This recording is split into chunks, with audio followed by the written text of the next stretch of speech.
విజయవాడలో బీజేపీ ముఖ్య నేతలతో బీజేపీ జాతీయ నేత శివప్రకాష్ భేటీ కొనసాగుతోంది.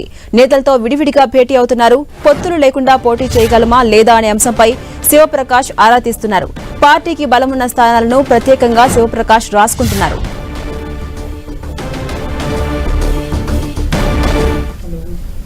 ఇదే అంశంపై మరింత సమాచారం మా ప్రతినిధి నరసింహ అందిస్తారు. నరసింహ,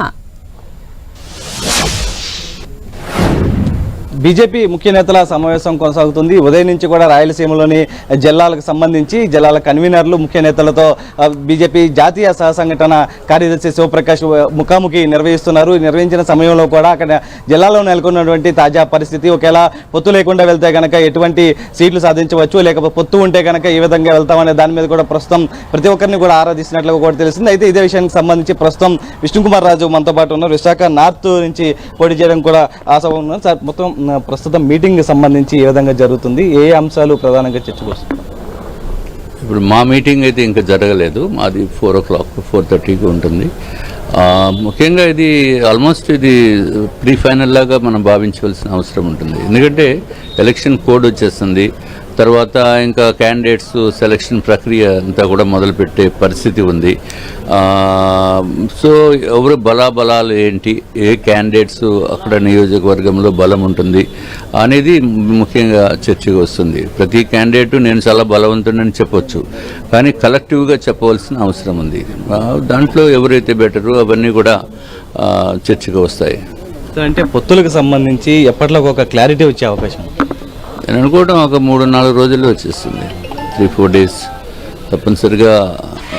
ఈ వీకెండ్కి అంటే నెక్స్ట్ వీకెండ్ మ్యాక్సిమం, బికాజ్ అంత టైం కూడా లేదు.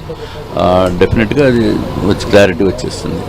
అయితే పొత్తులకు సంబంధించి కూడా త్వరలోనే ఒక 1 weekలోనే క్లారిటీ వస్తుందంటూ కూడా చెప్తున్నారు. అయితే ఉదయం నుంచి కూడా రాయలసీమ ముఖ్య జిల్లాల నేతలతో సమావేశాలు నిర్వహిస్తున్నారు. సమావేశం నిర్వహించిన సందర్భంలో కూడా ఏదైతే పోటీ చేస్తే కనుక, పొత్తులోకి పోటీ చేస్తే కనుక బలాబలాలు ఏ విధంగా ఉంటాయి, ఒకవేళ పొత్తు లేకుండా వెళ్ళగలమా లేదా అనేది కూడా ప్రతి చేస్తుంది. అయితే ఈ నియోజకవర్గాల్లో ప్రస్తుతం ఎవరెవరి బలం ఎంత ఉంది అనేది కూడా ప్రతి ఒక్కటి కూడా శివప్రకాష్ రాసుకున్నట్లుగా కూడా తెలుస్తుంది. దానికి సంబంధించి ప్రధానంగా కొంతమంది నేతలు కూడా భిన్నాభిప్రాయాలు వ్యక్తం చేస్తున్నట్లుగా కూడా తెలుస్తుంది. పొత్తులో ఉంటే కనుక ఏ విధమైనటువంటి పరిణామాలు ఉంటాయి, సింగిల్గా వెళ్తే ఒకవైపు టీడీపీ జనసేన సీట్లను ప్రకటించిన నేపథ్యంలో కూడా పొత్తులో ఉన్నప్పుడు ఏ విధంగా ప్రకటిస్తారనేది కూడా కొంతమంది నేతలు ప్రస్తావించినట్లుగా కూడా తెలుస్తుంది. దానికి సంబంధించి మరొక వైపు ఏదైతే పొత్తులో ఒకవేళ వెళ్తే కనుక ఏ విధంగా వెళ్ళాలి, మొత్తం కొంతమంది కూడా మరికొంతమంది ప్రధానంగా ఏదైతే అధిష్టానం నిర్ణయానికి కట్టుబడి ఉంటామంటూ కూడా స్పష్టం చేయడం జరిగింది. ప్రధానంగా ఉదయం నుంచి కూడా ప్రతి ఒక్కరిని ఆయన ముఖాముఖి నిర్వహిస్తున్నారు. జిల్లాల్లో పోటీ చేస్తే కనుక పరిస్థితి ఏ విధంగా ఉంటుంది, వారి బలం ఎంత,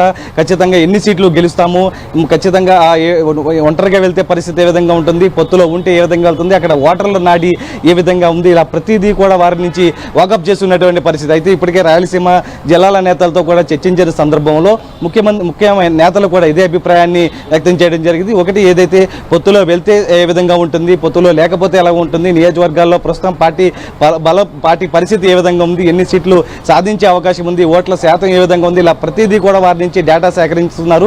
ఈ సేకరణ ఇవాళ రేపు అటు కోస్తాంధ్ర ఉత్తరాంధ్రకు సంబంధించి నేతలతో కూడా సమావేశాలు నిర్వహిస్తారు. ఆ సమావేశాల్లో వారి ఫీడ్బ్యాక్ కూడా చూసుకోవచ్చు. కొద్దిసేపటి క్రితం సీఎం రమేష్ మాట్లాడడం జరిగింది, విష్ణుకుమార్ రాజు కూడా మాట్లాడడం జరిగింది. పొత్తులకు సంబంధించి దాదాపు ఒక వారం రోజుల్లోనే క్లారిటీ వచ్చేస్తుంది, అధిష్టానం తన నిర్ణయాన్ని ప్రకటిస్తుందంటూ కూడా చెప్తున్నారు. మరోవైపు ఇది ప్రీ ఫైనల్ మీటింగ్ అంటూ కూడా చెప్తున్నటువంటి పరిస్థితి. అంటే ఒక వారం రోజుల్లోనే పొత్తులకు సంబంధించి పూర్తి క్లారిటీ వచ్చే అవకాశం ఉందంటూ చెప్తున్నారు. అయితే ఇక్కడ బీజేపీ కూడా ఒకటే చూస్తుంది, ఎందుకంటే ఎంపీల కసరత్తు జరుగుతున్న నేపథ్యంలో కూడా తొందరగా ప్రకటించి అటు ఓట్ల ఏపీలో వ్యాప్తంగా కూడా పర్యటించేలాగా ప్రణాళికలు రూపొందించింది. సీట్లను కూడా తొందరలోనే అనౌన్స్ చేయాలంటూ కూడా భావిస్తుంది. ఈ నేపథ్యంలో ఇది ఫ్రీ ఫైనల్ అంటూ కూడా చెబుతున్నటువంటి పరిస్థితి. అంటే దాదాపు ఒక వారం రోజుల్లోనే పొత్తులకు సంబంధించి ఒక క్లారిటీ వచ్చేదనేది కూడా నేతల అభిప్రాయాలు బట్టి మనం అర్థం చేసుకోవచ్చు.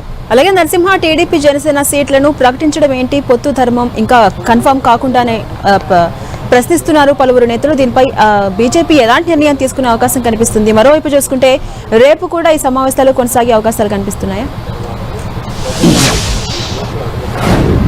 అంటే రాయలసీమ చెందినటువంటి ముఖ్య జిల్లా నేతలకు సంబంధించి కూడా తమ అభిప్రాయాలు వెలుబుస్తున్న సమయంలో టీడీపీ ప్రస్తుతం జనసేన బీజేపీ పొత్తు ఉంది. అలాగే టీడీపీ జనసేన పొత్తు పెట్టుకున్న సమయంలో ఏ విధంగా పొత్తు పెట్టుకుంటారు, బీజేపీ ప్రకటన వచ్చే వరకు కూడా వేచి చూడాలి కదా, తొందరపాటుగా ప్రకటించే వెనక ఆంతర్యం ఏమిటి అంటూ కూడా బీజేపీకి సంబంధించిన కొంతమంది ముఖ్య నేతలు శివప్రకాష్ వద్ద ప్రస్తావించడం జరిగింది. అయితే దాంతోపాటు పొత్తు ధర్మాన్ని ఏ విధంగా పెడతారు అంటే పొత్తు ఉందా లేదా తొందరగా అధిష్టానం ప్రకటించాలి. ఎందుకంటే నియోజకవర్గంలో ఓటర్లను అభ్యర్థించే సమయంలో ఒంటరిగా వెళ్తున్నామా పొత్తులుగా వెళ్తున్నామా అనేది ప్రజల నుంచి ప్రశ్నలు ఎదురవుతున్న సమయంలో ఈ నేపథ్యంలో తొందరగా సీట్లను ప్రకటించాలంటూ కూడా ప్రస్తావిస్తున్నటువంటి పరిస్థితి. మరికొంతమంది నేతలు ఏదైతే అధిష్టానం నిర్ణయానికి కట్టుబడి ఉంటామని కూడా చెప్తున్నా, మరికొంతమంది నేతలు ఎవరైతే ఇతర పార్టీల నుంచి వచ్చిన వారికి ఎక్కువగా ప్రియారిటీ ఇవ్వకుండా ఇక్కడ మన పార్టీలో ఉన్న వారికి పార్టీ మొదటి నుంచి కష్టపడిన వారికి మాత్రమే ప్రియారిటీ ఇవ్వాలంటూ కూడా కోరుతున్నటువంటి పరిస్థితి. అంటే ప్రస్తుతం రాయలసీమ జిల్లా నేతలతో సమావేశం దాదాపుగా ఫైనల్ గా ముగిసినట్లు తెలిసింది. సాయంత్రం కోస్తాంధ్ర, రేపు ఉత్తరాంధ్ర సంబంధించి కూడా అన్ని జిల్లాల నేతలతో కూడా సమావేశాలు నిర్వహిస్తూ వారి అభిప్రాయాలను కూడా పూర్తిగా పరిగణన తీసుకుని అధిష్టానం వద్ద పూర్తి నివేదికను అందజేసే అవకాశం అయితే కనిపిస్తుంది. Right, thank you Narasimha.